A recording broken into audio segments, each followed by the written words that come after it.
Grace and peace. Welcome to another episode of the TBT Show. I'm Anthony Moten, my friend and brother and partner in crime. As always, is the Right Reverend Elder, Shawn P. Aguilar. We're going to ask him and see what we get today. Shawn, how are you? Great. You know what? You're getting better with this. Does that make you happy? You see the variety that you're coming with? Does that make you happy? That makes me very happy. See, there you go. See, he's growing. You gotta keep the ecumenical patriarch happy, you know. Just imagine where we'll be after a couple years. After a couple years? Yeah, you see how you're growing already? Oh, I appreciate that. This is I'm not really growing. I already knew those words. So. But you see how you're using them? We're gonna come back with the word of the day. Word of the week. Okay. We're gonna have to. Okay. So we can have a little brief moment brought to you by the thesaurus. Yes. Yes. Man, thank you for joining us this week again. If you haven't already, like, share, subscribe, so that you can hit that little bell so you can get the notifications that every time we drop something, you'll be the first one to know. And again, if you already have, thank you for being on this journey with us. And then ask that your friends and family come along as we try to increase our platform. So there's a couple things that we want to talk about this week. I'm first, because this is Wednesday. Mm-hmm. So, as of this recording, which is Wednesday. Mm-hmm. So y'all have to forgive me. I'm a little tired. Had to wake up early, rip and run today, and then stayed up late because I got to see my Lakers, led by LeBron, Ramon James, lead the Lakers to victory past the Golden State Warriors. I'm just saying. Okay, now go ahead. We can go. Okay, great. We'll see you at the end of the series. Oh, I knew it. I knew it was coming. We'll see you at the end of the series, I knew it was coming. It's a marathon, not a sprint, sir. Oh, Lord. Okay. We won. Well, I'm just saying, before last night, everyone was saying they were going to lose. So I'm just making a point to. Oh, that's great. Express. I'm just giving. I'm excited. Unlike Tucker Carlson and Don Lemons, I'm just giving the news. You're just giving the news. I hear you, buddy. That's the news. That's the news. They won. Well, hey, man, I mean, we talked last week about, as you said, Tucker Carlson, Don Lemon, being released. Well, the releases extended beyond there. We have Nick Cannon commenting on the Red Table Talk cancellation off of Facebook Watch, which is interesting. He was on someone else's program. He was, but asked to comment, and so you ask him to talk, he's gonna talk. Hey, you don't want his apples, don't shake his tree. There you go. And so he was on a radio show with some co-hosts, and he said, I just want to mind my black-owned business. I love it. I don't want to be up in everybody else's kitchen. Keep that sugar honey iced tea to yourselves. And so he said that they need to stop and call it a quote unquote toxic table. Interesting. I mean, interesting. It is, and I agree. And then knowing how Nick moves, I agree. We need to stick to the rivers and lakes. Yeah, and the business that pays us. So why he didn't offer that opinion, but once you're asked, I agree that whole platform was toxic culturally. Yeah, just at every form. Yeah, like you saw really in Black America, you saw in one spot the denigration of family. Yeah, right. It's just.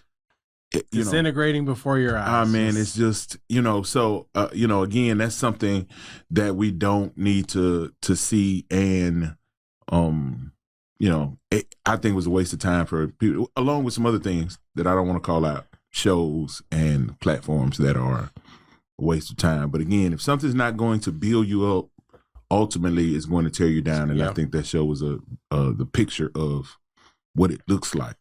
Yeah. Yeah. So I ain't got nothing to do with me, but I agree with Nick Cannon. No, I'm glad it's gone. No, absolutely. I mean, if lack of accountability and projection was a place, This has definitely have to be the mega. It's Red Table Talk. Yeah. And so, but I mean, Facebook Watch in general is just gone. Like, I don't know if you've noticed, but like sometimes I would look at streams, Sunday morning services on Watch. It's like, it's just not there. That app is just not there anymore. They're transitioning, and so they don't have, like, Apple TV doesn't have it anymore. The app is just gone. Oh, wow. Yeah. So you just have to get on Facebook and then just look at live videos. Right. But this used to be like a separate little section. Yeah. Like, they're trying to foray into content. But I think that with, the competition, first it was just Netflix and then Hulu. Then now you got Disney Plus, Paramount Plus, BET Plus, Discovery Plus, BET Plus. Yeah, plus. ABC 1, 2, 3 plus minus. So everybody's got a streaming service. So I think Facebook was like, not worth the too much traffic on the freeway. Let's get off. The juice is not worth the squeeze. Yeah. So let's go ahead and move on. But also at the same time, it gave him a convenient reason. Well, Red Table Talk. But you know what? That maybe next year. That pushes us. I think Will should come out with Blue Table Talk. I think he should have his own situation. What, Trump the toxicity? Yeah, the base to the acid. I honestly, maybe we should do that. Like, just come up with our own list of shows and platforms that are a cultural waste of time. Yeah. Maybe we'll do that, and we'll especially for the believer, for the Christian. Yeah. Does that make sense? Yeah. Because there's a lot of things that are just. And they're not edifying. Maybe we could do two different lists, because even from, like, outside of your faith, I'm talking about just being practical, a productive citizen. And like being on a high school campus, like, I'm seeing these kids and I'm like, turn the TV off, man. You know what I'm saying? Because I know this is what that stuff lived out looks like. And that's what, just imagine, we're impactful to the next generation, and that's what we're leaving behind. Yeah. A bunch of TikToks, right? Pictures of what we had for lunch, right? And a very famous, popular couple that we would esteem them to be. Years ago, these two were relationship goals. They were the power couple. Yes, that's where the phrase came from. Oh my goodness! And so you see them, and she's. But it's kind of like when you call the Titanic unsinkable. Look at what happened. Right. It's the first thing to go down. It's and I get it, but there's some other shows that other platforms that are culturally non-productive. So I'm glad to see that one gone. I'm like my grandmother. Some stuff should stay in your house. Yeah. Right. You're pining love for a dead man. It impacts your kids, and they know my mom's in love with this dead rapper. You know what I'm saying? Right. And then you have a relationship with. Well, I think she's in love with the idea of Tupac. Does that make sense? And then it's like Will doesn't measure up to the idea, like the roughness. Not even the reality. What is the Tupac? Like just the persona of Tupac. Okay, you see what I'm saying? Okay, it's like that's the deal. And the thing is that try boxing with a ghost and see who wins. Hey, you can't stick and move with a ghost. Yeah, it's like, look. It's not gonna happen. All I know is that the Smith household, all the calendars only have 11 months. Why 11 months? Because he tore all of August out. Yeah, bro. Out of there. He just goes on vacation. He just goes on vacation all of August. I don't want to see you in August, around August. Do not open your eyes in August. He goes on vacation. He just leaves. I can't deal with you in the 8th month. Sorry, that was funny. I'm just saying, man. That was funny. Golly. But yeah, so Nick Cannon, I mean, I get it. And he tried to not really deal with it, but you know how it goes. People want you to people want you to comment. Yeah, who better to say it but Nick Cannon? Oh yeah, absolutely. Who his life, portions of his life are not good for culture. Are similar. His kids can hold hands and have hands around Houston. I mean, he's trying to, have kids like he's trying to get to a free sub or a free smoothie. 12 ticket punches, That's that bad misinterpretation of scripture. Oh, yeah. God said, be fruitful and multiply. Yeah. But not by yourself. Not by yourself. There are other people out here, man. You don't have to have all the children. It's not all on you. Yeah. It's not all on you, bro. There is another. That is funny. On this one, I'm with you, though, Nick. Yeah. But no, hey, I mind my black-owned business. I like that. Yeah. That's one to heed, But, I think it's I'm glad that that's over. I'm sure they're going to try to come up with some other iteration of it. I'm sure. But at this point, they're putting the red table into storage. Yeah. Speaking of, the destruction of the institution of marriage, David's Bridal, nationwide retailer of wedding and wedding related accessories, is already filed for bankruptcy protection, and they may close all of their stores. I have my ideas. I know what your ideas are, and I'm just saying why this has come to pass. But I want to defer to the I know what you're going to say. I see it in your. And it's not. I see it in your eyes. I see it. It's not solely. I think that's a part of it. I think the number of weddings is going down is a part of it. Yeah. I think also a part of it is how we celebrate weddings. What David's Bridal is known for, people don't get married like that often anymore. It's usually you remember back in the day when we were going on job interviews, mm-hmm. you wore a shirt and a tie, a suit. Yeah, people don't go to interviews like that anymore. Sadly, I see this, and I'm just like, man, and especially it's one thing you're going to interview at a place where that's not the attire, but it's another thing when you're going to an office, you're going to a business environment where this is the normal dress code.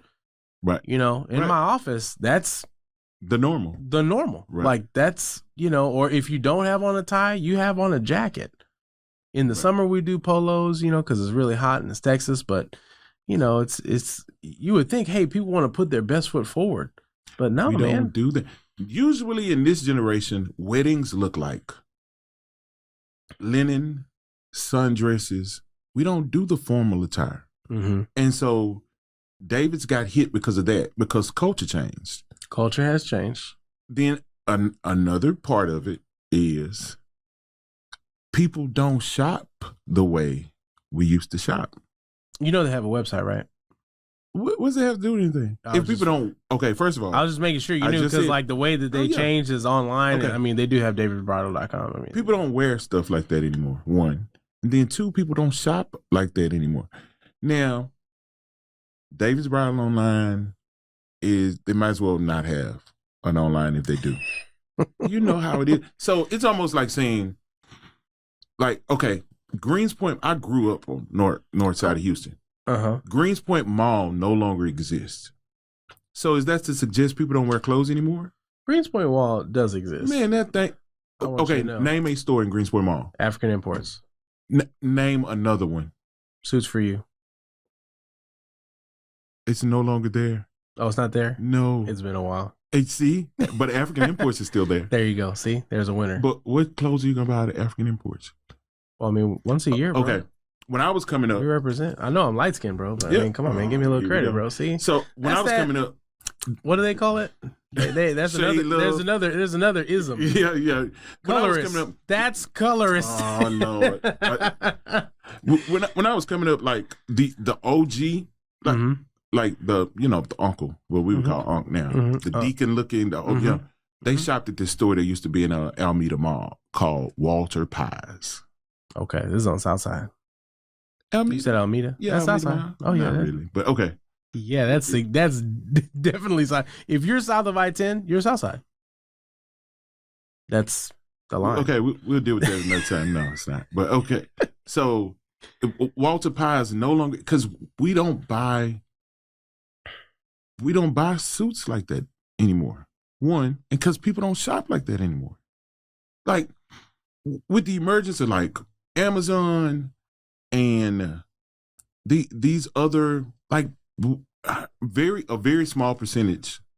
I'm looking up wedding dresses on Amazon. Okay, I want to see if Amazon has cornered the market on wedding dresses. Go ahead, look up your. Go ahead. Yeah, I want to see this. I'm trying to tell you. Bing. I'm trying to see the situation here. Bing, buddy. look at his eyes. I'm trying to tell you, like we just internet's running slow up here in the studio, but while you're trying to point to weddings are down, and I'm not saying that they are, and that's part of it. But the other part is, one, we don't shop like that. Two, we don't dress like that. I mean, they got some on here, bro, but I don't think that all of a sudden they just kill the game. Hey, I'm telling you. And then you also have to look at if people are going to get, if it's gonna be a formal affair and they're gonna do all that, they're going to package it. Right. So with not the dress, with all of these independent shops, close to where we are right now. Impressions Bridal. And if you leave Impressions Bridal and shoot up Harwin or Hillcroft, you'll run across 50 different stores that will cut you a deal on the dress. David's Bridal's price is David's Bridal's price. They're not going to come down. No. Well, these other stores, because they're independently owned and operated, will possibly come down. So while you're trying to say people just aren't getting married anymore, but what I'm saying is that's always existed. Harwin's been Harwin since before I was. I'm not gonna let you do that, Shawn. I mean, you don't have to let me, bro. I mean, it's just what it is. So you're saying we've always had the number that the competition of an independent retailer, that's what took these guys down? Come on, bro. Can't be serious. Do you know the number of stores on Harwin? Do you know that these guys have 9,000 stores? You're making an argument that Harwin took down David's Bridal? Okay, so let's just say one David's Bridal. Say it could be one over here in the Galleria somewhere. How much money do you think they would do in a month? Will it warrant a building operating a staff 40 hours a week? Yeah, I mean, people get married all year round, and you got to think it's not just wedding dresses. And by the way, if you bought a wedding dress from David's Bridal, they have given every assurance that they will fulfill all orders, all that different stuff. So tell them 2 people got dresses coming that we still good for. Apparently, it's a lot more than that, buddy. It's a few more than that. So it says that their debt load. $400 million is their debt service. So it's a couple more dresses than that. They employ 10,000 people, 2,000 of whom are full-time workers. So, a lot of the 80% of the company are part-time workers because the retail they have to be. Well, they don't need, you don't need people there in the middle of the day that much. You see what I'm saying? But it's a specialty business. Right. You're helping. No. Not only is it a specialty, it's seasonal. In a way. But what I'm saying is that they've been the season comes and goes just like the rising and setting of the sun. We know when it's going to happen. A lot of people want to get married in the summer, June brides, all that different stuff, blah, blah, blah. So yes, that's the quote unquote busy season. But almost any retail business has one or multiple busier times during the year and some slower times during the year. And that's why it's easy to flex up or flex down your workforce with part-time employees. Does that make sense? And also you need them more at certain times of the day. You might have one manager that's going to be there, in the morning and the afternoon, but more often you're going to have people when they get off work. That's the time that they have to actually plan a wedding if they're working. Does that make sense? So that's not a big thing. But I'm just saying Harwin didn't kill David's Bridal. No, but the perfect storm with all of this, here's what I'm surprised about. I'm surprised David's Bridal was still open this long. Hey, I mean, I agree, but what the point that they did make it this long, to me, because if just COVID killed it, then that'd be one thing. Okay, well, COVID killed it, but they made it through that. What's happened is you have a downtick in business because the purchase decision is made by the bride, but the economic driver is the proposal from the husband. Okay. If you don't have men proposing to women to be married, you don't have a wedding to plan to start the marriage. You don't have a wedding to plan to start the marriage. You don't need David's Bridal.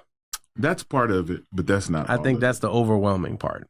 Oh. I think that's the overwhelming majority, because I don't think Harwin is reaching out to. I don't think Harwin, and I'm sure, and this is not to diminish in any way the fine retailers on Harwin Drive, but I don't think that they're picking the pockets of people in LA and Miami and New York and Dallas and all the 300. I'm sorry, I said 9,000. It was 9,000 employees. The 300 locations that they have nationwide, they're not eating all their lunch. Okay. I'm gonna just throw some. I'm gonna throw some stuff out, and I know at some point you're going to. I take that back. I was gonna say I know at some point you're going to have to agree, but I take that back. Shawn will argue with a stop sign. So here it is. There was a great season in my life where I would go and get suits from suit places. Mm-hmm. There was a spot in Greens Point that I would go to. There's a spot over here that I would go to. Mm-hmm. I can't think of the name of it. Suits You and that kind of stuff, mm-hmm. and whatever. Suit Mart. Mm-hmm. Not that I did heavy in there, but okay. Mm-hmm. Mm-hmm. So for a suit, you're running like what, $400 or $500, $400? Not a Suit Mart. I mean, I home of the twofers. Amazing Fashions is what I was thinking and couldn't think of it. Oh, Roger. See? Yeah. Okay. Yeah. Okay. Mm-hmm. So what? About $500, $400. For for that. Let's just say $4. Okay. I have a tailor now that will stitch one up for me for the same price. Yeah. So if you're doing a wedding, mm-hmm. mm-hmm. get a dress from all those places that you mentioned we consider like high end. Because again, if you're going to propose and you want this to be a big event and you want it to look nice, get a dress from David's Bridal, spend 3 stacks on a dress, mm-hmm. or pay somebody to just stitch you up a dress that's made specifically for you. Like the times have changed so much so it's made going to places like David's Bridal almost crazy to spend that kind of money on that when you could go, like, why am I going to pay for a designer dress from David's Bridal when it's almost cheaper to get that designer to just do me one? No, that's not how that works. That's not how that part works. You're not just going to dial up Vera Wang and be like, hey girl, I need you to go ahead and put one together. And then for the homies. And then the amount of money that they make per transaction doesn't warrant having staff and building and all of the stuff that comes with it. Because now the upcharge is like way too much per transaction. Well, you'd be surprised at the markup that's available. But you got to take into account, David's Bridal is not just for wedding dresses. Okay, it's you have the bridesmaids. You have the other dresses for the other members of the court. They do a lot on prom, mm-hmm. prom dresses. Stuff like that. The accessories, shoes. Have you seen prom dresses this season? Have you seen any? Not yet. I don't think. I'll show you a couple pictures. David's Bridal ain't selling it. Oh no. Uh, No. You're right. It's a change in culture. But it's just a change in culture. It depends on which school prom you're looking at. Now you see, so that kind of determines some of the strategy. You see what I'm saying? So, I think you're making. I think you're making this more than what it is. I agree. I'm thinking I'm just describing exactly what it is. I agree. The number of weddings is going down. It's going down. But that's not what ran David's Bridal out of business. It's all of that other stuff together. I'm saying that I'm saying that's the main of multiple contributing factors. It's not the main. Yeah, it's the main factor. It's nowhere near the main. It's the main. It's the main, buddy. Because otherwise it's a situation where, hey, we're just, the competition. And no one's saying like, oh man, just the competition is fierce. Does that make sense? That's not what's going on. What's going on is the incremental erosion of the institution. That's not the main. My godson just got married. Montavious just got married not too long ago. Mm-hmm. And do you know what he did for his guys? He had a tailor come in and make them all suits. Yeah. I get it. Whoever did her dress, it wasn't through David's. That's what I'm like. If you're not going to go to David's Bridal to do a lot of what you need to be done, it doesn't make any sense to go to. Well, I think most of the time that's what people are doing. It's like, hey, you can have, and they're not the only retailer. Does that make sense? And these other retailers that are soon are right behind them. Al's former well is not the business that it used to be. Well, I don't think I've ever been there. Men's Warehouse, I think, is and about that division of Men's Warehouse is not like Men's Warehouse is going to maintain because it does. Well, they do more. A lot of stuff. They do a lot outside of that. Right. Exactly. But if you're in business just for that, it has the decrease in the number of weddings is a part of it, but I don't think it's the main part of it. I think it's the main part of it. Of course, you would think that. I'm just saying, but what I'm saying is the wider cultural issue. I think this is just emblematic of the wider cultural issue. So even if you disagree on the fine point, look at the broader stroke, in terms of this is a harbinger of things to come. This is a sign of, hey, this is the direction where things are going. And that's, I think that'd be pretty difficult for you to deny that, because we have a situation where you have literally less people that are getting married in a traditional sense. You have less people getting married, number one. Yeah, less people are getting married in a traditional sense. Right. Number two. I don't disagree with that, but I'm saying. It's just facts. And then my thing is like bigger than that. You got even the people that are getting married in a traditional sense aren't doing it the traditional way. Correct. So then we're just peeling back the onion. But at the end of the day, I don't think it's good or bad. I just think it's different. Like wearing your first interview, wearing a suit and wearing a polo and some it's not.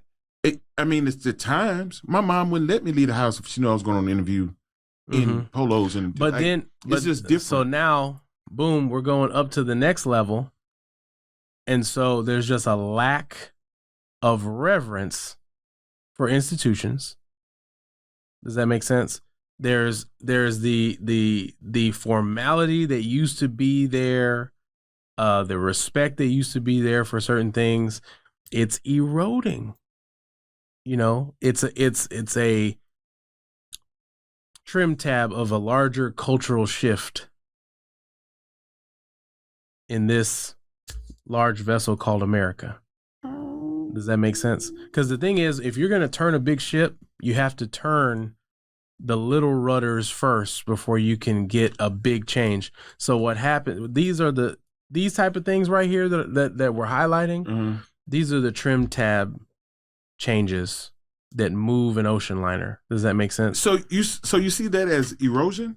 This is So okay, evidence of erosion. So dressing down is evidence of erosion.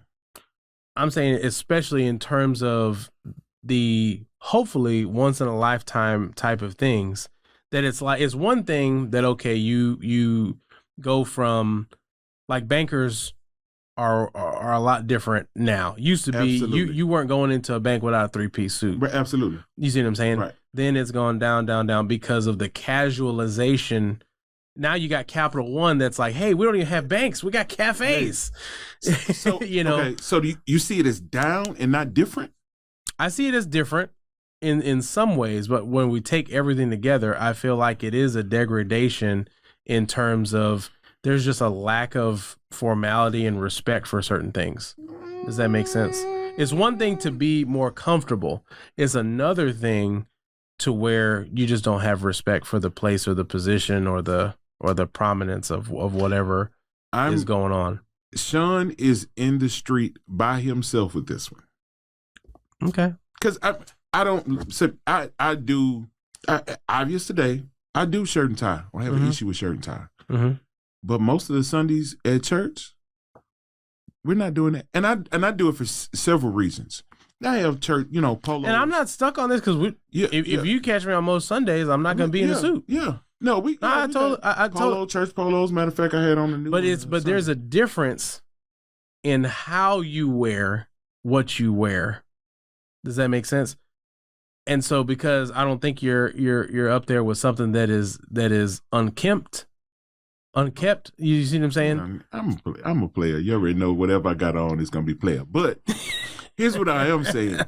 I do it for several reasons, and one of them is I want this generation to be comfortable. Right? If you come to church in a polo, and I got on a 17-piece suit, you're going to feel uncomfortable or inadequate, or I want everyone to be comfortable. And I've seen people in suits be farther from God. Sure. Yeah. Like that doesn't so again, for me, it's not necessarily down as much as it is different. And I'm not. But we're talking. But you put that to an everyday occurrence. I mean, a standing occurrence that's on your calendar every week. Mm-hmm. Sunday morning worship. Does that make sense? Uh-huh. Which, when we're looking at things like weddings, funerals, job interviews, things that don't happen on a regular basis. Right. Does that make sense? Normally, the dress is to indicate respect for the place, position, the occasion, whatever. And don't you think there's certain things in life that ought to be special? Certain occasions, certain things that deserve. I agree. But I don't think dress doesn't make it not special. Like a lot of these It doesn't, but it's an outward expression of an inward reality. Does that make sense? To borrow a phrase that we use often. So it's like how you treat. Part of how you dress is how you treat your assignment and what you're going to do. That's part of it. Does that make sense? And that's when you go to work. That's why we have dress codes, is because there's a minimum acceptable level of appearance. Does that make sense? Because in order for you to be here, you need to meet this standard. And the problem is the standards just keep going down. We're gonna fight about this later. We're moving. We're gonna fight about this later. Mm-hmm. But if you have in your mind an image of what you want that wedding day to look like, even if it's a linen suit or whatever, and it's not the formal, what we would call. Mm-hmm. If that's the image of what you want your wedding to look like in your mind, and that's what you live out and that's what you do, then that makes it more special than if someone made you put on some formal stuff you didn't want to wear. That's fine, but the reason you don't want to do it is what I'm saying. In terms of the shift in mindset, is that everything's about comfort, everything's about ease. Does that make sense?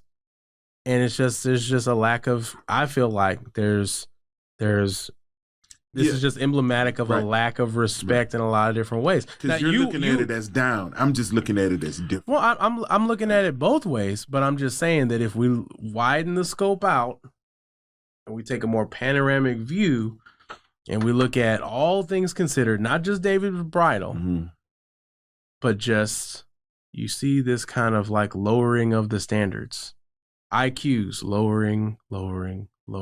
Standard. No, I'm serious. If you look at, I'm just telling you, overall, just the standards are being lowered all across the board. Test scores going down from like 1960 on. I mean, and like all these different things. What we accept from politicians, what we accept from business people, what we accept from pastors and preachers, what we accept, the standard just goes down.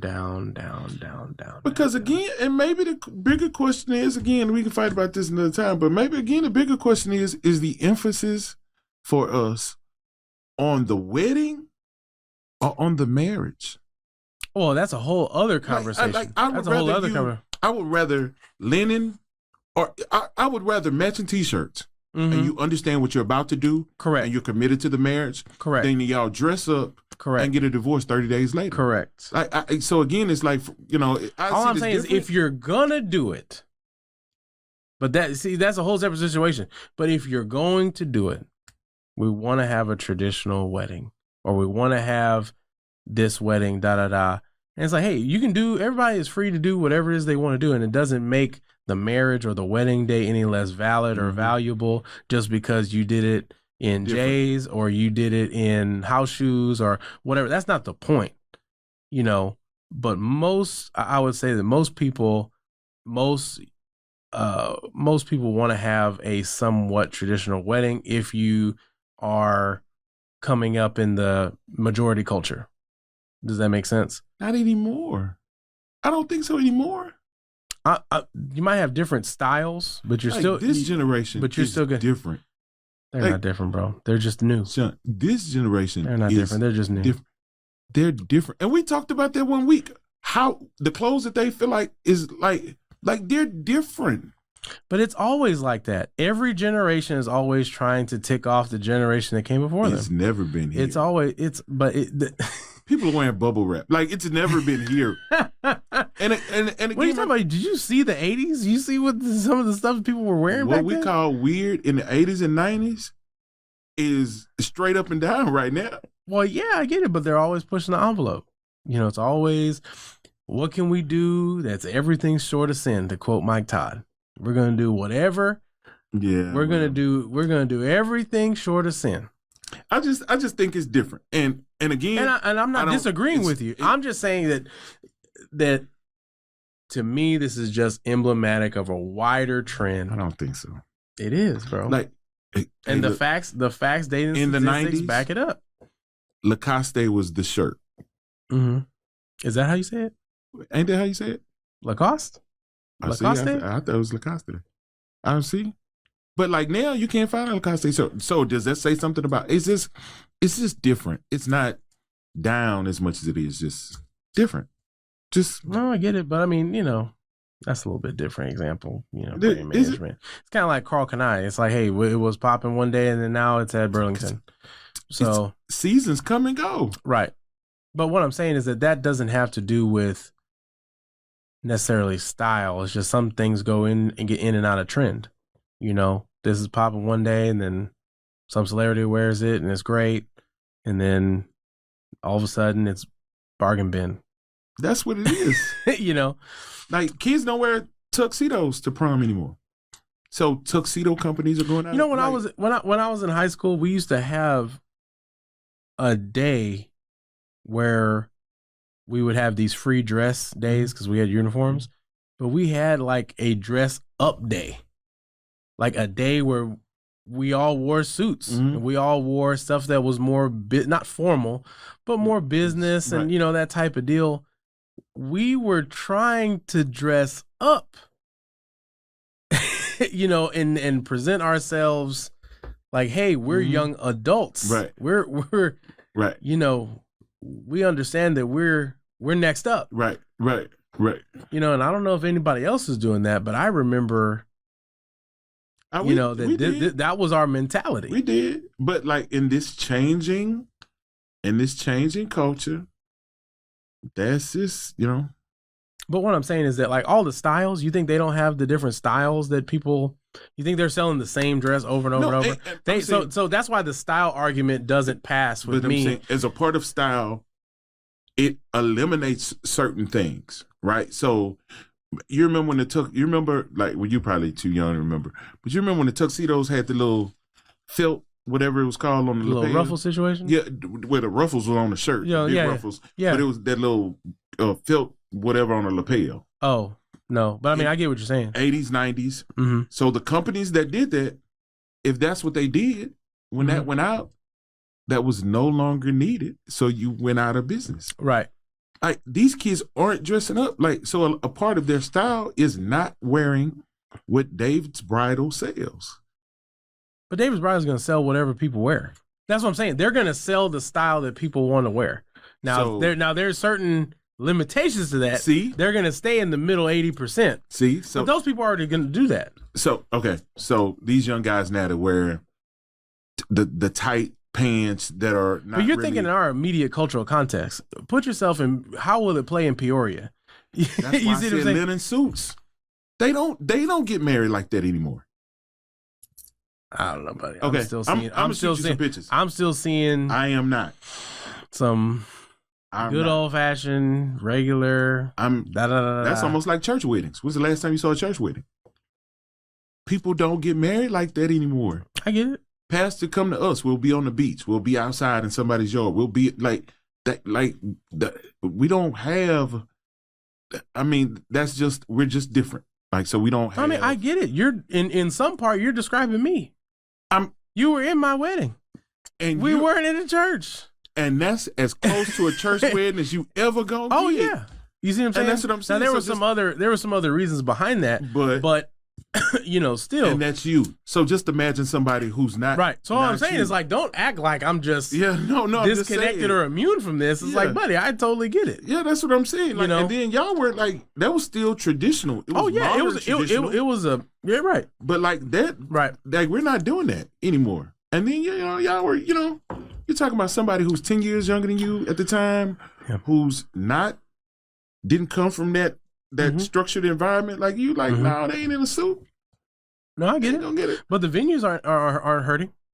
No, but because the venue is, because back in the day, every wedding for us was in a church. Mm-hmm. We don't use churches for weddings anymore. So the venues, I saw a video a couple weeks ago of this guy coming down the aisle. They were getting married. Him and his best man or whatever did a whole dance routine. Bro, I've been to a wedding where the groom came down to International Players Ball. Bro, we like so it's just different. I'm just telling you, it's just different. So do you think they're gonna go to David's Bridal? International Players Anthem, excuse me. Okay. So do you think they're going to go to David's Bridal and come down the aisle? Well, that particular wedding party was not likely to go to David's Bridal. And none of them are. Maybe David hooked them up. Maybe David was the tailor. Or maybe David was the wedding planner or whatever. But that's all I'm saying. Is that we just live in a different culture. Absolutely. I totally get it. Yeah. So that mainstream, we're not. So. Yeah. So long, David's Bridal. So. But yeah, man. So we'll see. But I thought it was interesting. Yeah, I thought it kind of stuck out. Like, but here's a greater message. I think if you have a business or anything or ministry, if you're not willing to change with the culture, culture will dismiss you. Yeah, and have no need for you. You got to be willing to. And I'm not saying let culture define who you are, but you got to be willing to change a little bit. Well, yeah, if you're going to be in the marketplace, I mean, you've got to be able to engage, and, I don't think that it was a lack of engagement. I think that people, if they're planning a wedding and they knew they were going to do what we have seen traditional wedding, David's Bridal is one of the first, places to go, depending upon where you are in the country, but it's up there, and so, but sorry to hear it. Yeah. Sorry to hear it. Yeah. But there's always something going on, man. Last week we talked about some of the or we talked about Ime Udoka coming to, the Houston Rockets, which we welcome him to the city. And, he had, some stuff he left behind in Boston. But, it's not limited to the professional arena, and is not limited to men's sports. So the women's basketball coach of Miami, Ohio, has resigned amid intimate texts and a relationship with a player coming to light. There's a article in the Athletic that goes over some of the details, and it's a 38-year-old coach with a college-age student athlete. 180 text messages spanning an 11-day period. They were talking a lot. A lot. Yeah. Getting to know you. Caking it up. Right. Caking it up. So I wonder, what position did the school take? Is it because of I was a coach and a player? And she resigned, so there's no position. Yeah. Well, I'm saying. It didn't get that far. Yeah. Because she knew it was about to be a problem. Yeah. But she had some kind of clause in her contract that they can't say anything. With. Well, yeah. Okay. But they said that they can't say anything negative about her after the fact. Blah blah blah. They don't have to. So, but check this out. The university said in its statement that a review determined. Now, I don't know how this is possible. Okay. But I'm quoting from this point. The review determined that the matter did not constitute a violation of Title IX or the university's sexual misconduct protocol. How is this possible? See, that's what I was about to ask, though. That's what I was saying. Possible? Like, so what was the issue that it was a coach and a player? Because if coach and a player, you're talking about. If there was no issue, why she resigned? Because you're talking about two adults. Correct. Two consenting adults. So, but all the handbooks are everybody in college, unless you graduate early. You're all adults by the time you get to college.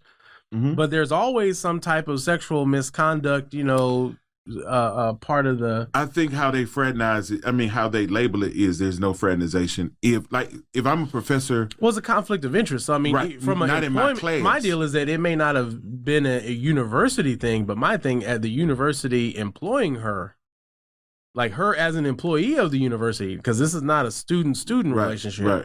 But this is a student-employee relationship, employee of the university relationship. But I have a difficult time believing that if this was a man and a woman, it wouldn't have gone down like that. But see I think again that's just that cultural. That's where we I think the word you're looking for is double standard. I think that's the word you're looking for. I'm not going to necessarily say double standard, but I'm going to say because we push this how we're liberal in how we view things, then I don't think they would have made that a stink because it was a same sex relationship. Because like if it was a man and a woman, good for the gander, buddy. But if it was a man and a woman, we're gonna, yes, because that's how our minds. But it's because it's one woman. I can't touch. I can't touch that. There, it's just how we view it. I don't think it's a double standard, not on purpose anyway, but because on result. I just think it's because of how we're trying to be liberal and open in thought. Right. So, you said it. Perfectly. Yeah. Liberal. Yeah. That's exactly what it is. But so the coach was DeUnna Hendrix, and she has in announcing her resignation, she stated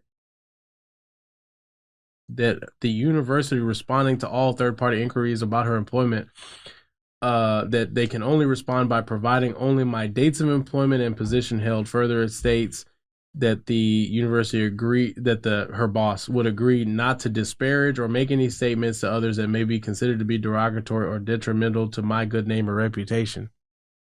But it's out now. Yeah, what are you talking? First It's of all, out now. let's say that clause is there. Okay, great. On a technicality, I don't know if you've heard of this little startup company called Google.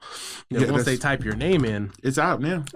But so it to me, it just looks bad as a professional because almost like with Ime Udoka, but different from him was the women did not work directly under him. Right. No, the difference is that the spouse of the offended party was in power in the case of Ime Udoka. Oh, okay. But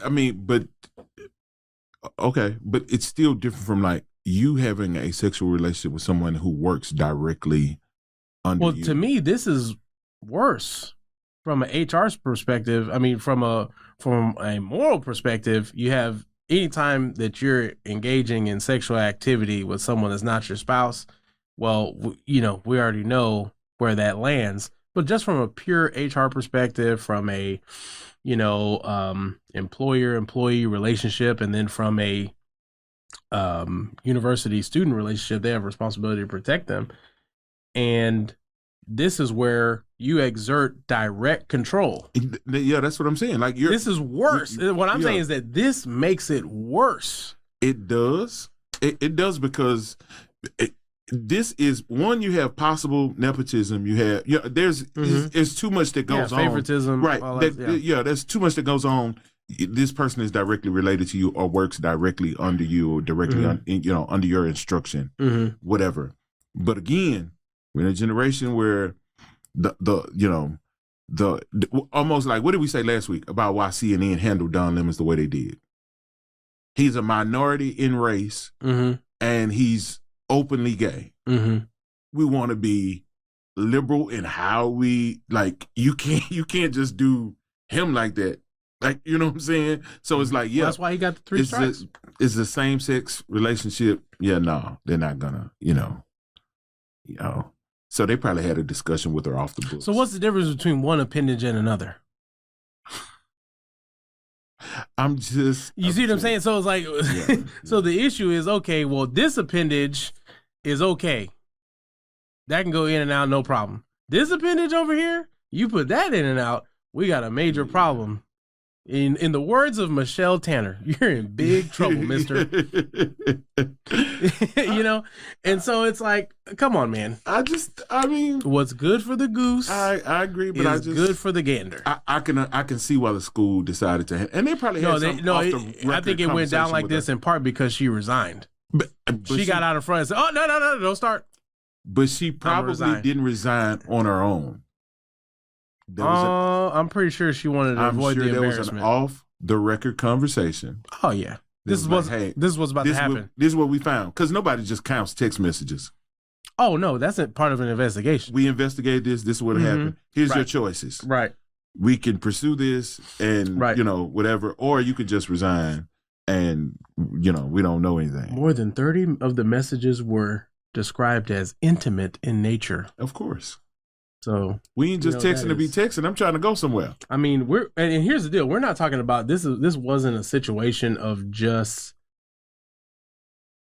there was emotional attachment beyond just, okay, let's just be with each other for physical pleasure. No, you got stuff going back and forth talking about I love you, you're my baby, and I can't wait to, of course, be with you and this and that, They're thinking, okay, we're going to ride off into the sunset type situation. And of which they're probably still going to do. Probably. After, down the line. I'm just saying it happens. And lately we've been seeing it happens more frequently than not. It's just part of this culture. And, now stuff like that for me is sign of the erosion of culture. Because I remember a day where a coach had too much respect for himself or herself and for you to have a relationship with you while you're my player. Right. Now that's, I think more, that's a greater sign of the erosion of culture than David's Bridal. Oh, it's a greater sign. Yeah. Get it's a greater sign, but it's you see, it's all point all of these. They're all pointing in the same direction. They're all pointing in the same direction. No. All three of them. No. All three of y'all. No, not David's Bridal. Mm-hmm. This, yes. That, no. No, the whole deal. It's all. Absolutely not. I'm telling you. Okay, come on, give me this because I definitely. First of all, let me do. I want you to watch this clip. Mm-hmm. We're adding in, and then Shawn's going to give us the details. Right. So watch this clip.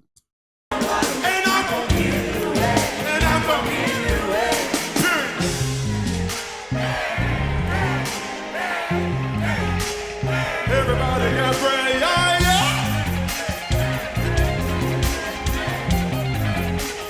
Everybody gon' fit. Everybody got bread, yeah.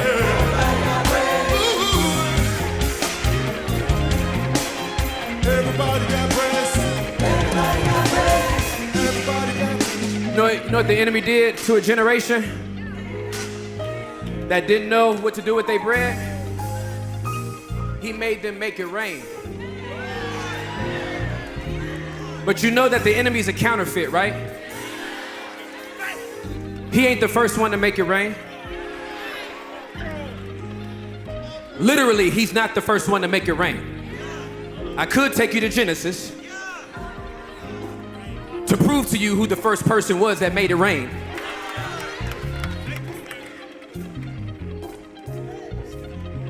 But scripture said that manna came from heaven and it was bread to them. We don't make it rain on booty cheeks. We don't make it rain on strippers. We only reverence one stripper, and that's the one that took off glory to put on humanity and then get butt naked on a cross to die for both you and me. The only stripper I'm in love with is Jesus.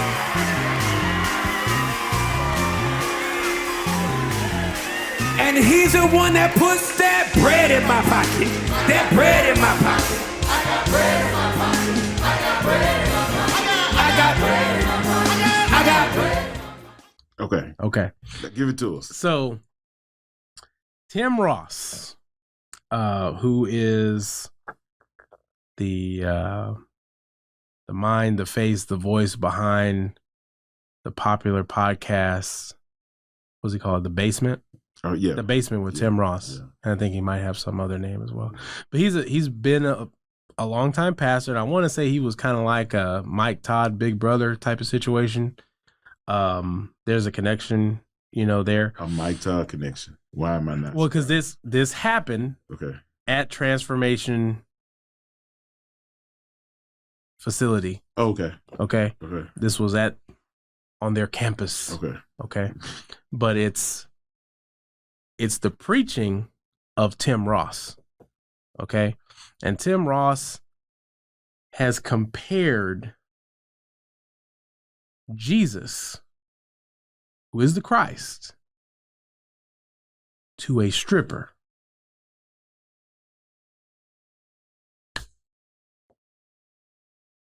It's too far. It's way too far. It's too far. But see, this is what happens when the mantra is we're going to do everything short of sin. What happens is you end up going long. Yeah. It's I know this is a bad analogy, but this is what's in my head. Mm-hmm. So, Officer Mike from Bad Boys. Mike Lowry told Marcus to don't put his mom's breasts in the same sentence, whatever. We're gonna put that in a little box and throw that. There's certain things to the bottom of the ocean that don't need to be connected, and I don't care how far you stretch. You'll never be able to make me understand. There's not a yoga instructor on the planet. That would be you can't stretch that far. That Jesus Christ, I get it. I get it, but that's just way too far. Now that's a sign of erosion. When you can actually make your mind make sense to how you can compare a stripper to Jesus Christ by saying, well, he took off divinity. But took off divinity and stripping is two different things, but okay. How you can connect them two? Yeah. But again, here's the deal. The congregation loved it. Went with him. Loved it. Because you got somebody that's hyping up the crowd, and they're talking about, I got bread in my pocket, got amateur rap session, all this different stuff. And this was like kind of like some comments towards the end, of his sermon. His presentation, his, talk, speech, whatever you want to call it. And he's making this comment, but you can tell this is prepared because it's flowing with the content of the rest of the service. Does that make sense? It's not just, he's just doing this on the fly. Right. So, but they're talking about, okay, I got bread in my pocket, all this different stuff. Basically, he's talking about you're qualified to multiply. That was the name of the sermon if you want to look it up. And why would I do that to my ears? No, I get it. I just gave you the clip in enough context to understand what's happening, which is about a couple minutes, and that's enough to understand what is going on. And in the room at the time, this is okay. Now, I'm pretty sure, I hope that the people in that room look back and been like, and repent of cheering for this. I don't even, the song was, to me, was, you got bread in your pocket, that means what?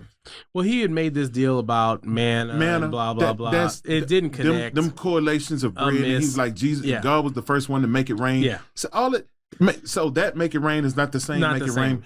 That bread ain't the same bread. Right. It's not. It's just all of it. It's just here's what we can learn from. And I tell our congregants all the time. Here's what we can learn. I don't care what I say on a Sunday morning. Study to show yourselves approved unto God, a workman need to not be ashamed. Yes. Rightfully dividing the word of truth. When you can just take something at face value and say that don't make sense based on the context of the text. Right. Because we say it all the time, like anytime you take, a text out of context, you're left with a con. Yeah. And that's what happens. And you get to shout and cheer over stuff that's not even near the truth.